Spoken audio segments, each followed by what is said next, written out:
ایک خاص مثال کے بعد فوراً ایک اور بات کرنے جا رہے ہیں، کیونکہ یسوع نے اس شخص کو رسول ہونے کے لیے چنا تھا اور یقیناً وہ اس کی قابلیت نہیں رکھتا تھا۔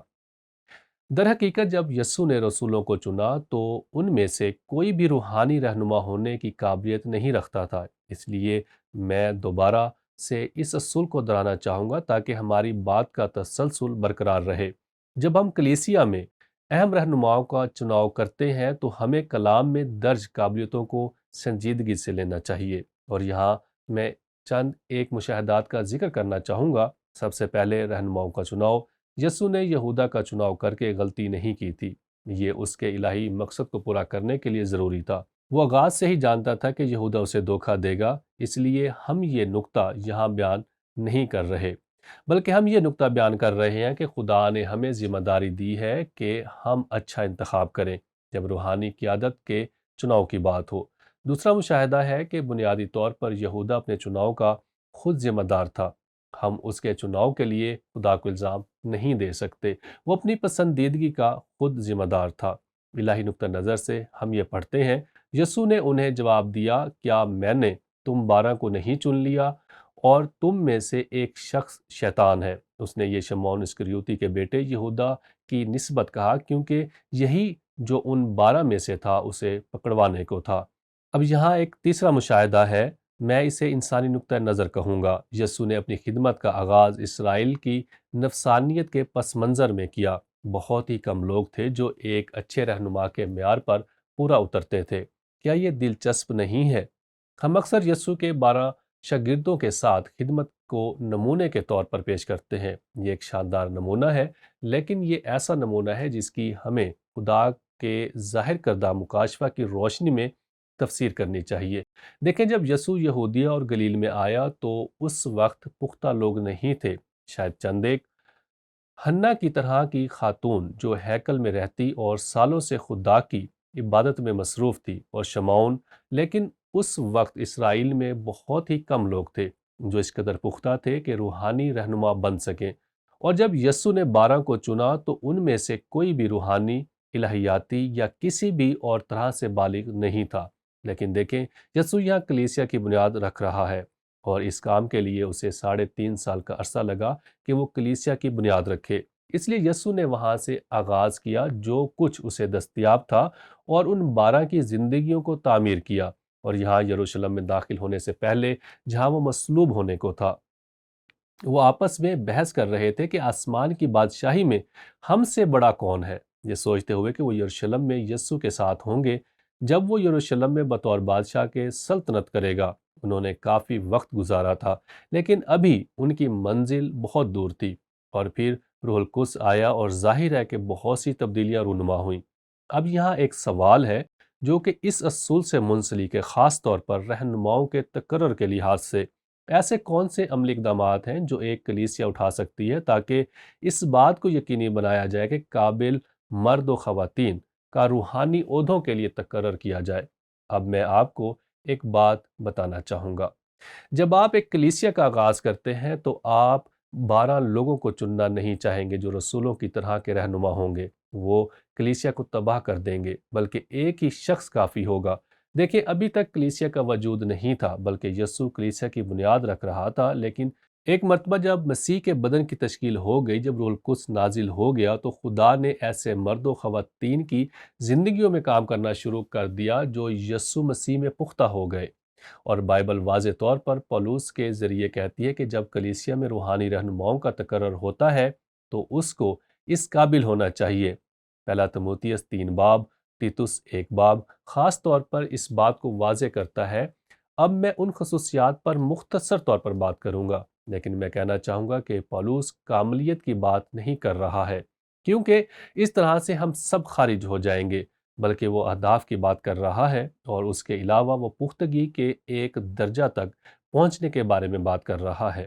لیکن ہم کبھی بھی مکمل طور پر یسوع کی مانند نہیں ہوں گے جب تک کہ ہم آسمان پر نہ چلے جائیں۔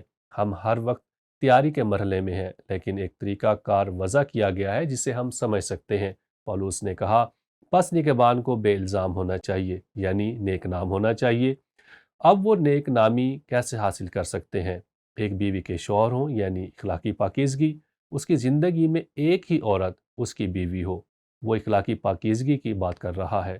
اعتدال پسند، باتوں اور عمل میں توازن، دانش مند، دانا اور حلیم، عزت دار، اچھا نمونہ پیش کرنے والا، مسافر پرور یعنی بے غرض اور فیاض دل۔ یہودا ان سب باتوں کے برعکس تھا۔ تعلیم دینے کے لائق ہونا چاہیے یعنی حساسیت کے ساتھ بغیر دھمکائے یا دلیری کے ساتھ سکھا سکے، حلیم ہو نہ کہ تکراری، شرابی نہ ہو، یقیناً اس سے مراد کسی بھی طرح کے نشہ کرنے کا عادی نہ ہو، خود رائے نہ ہو، خود غرض نہ ہو، بد مزاج نہ ہو، غصے میں گناہ کرنے والا نہ ہو۔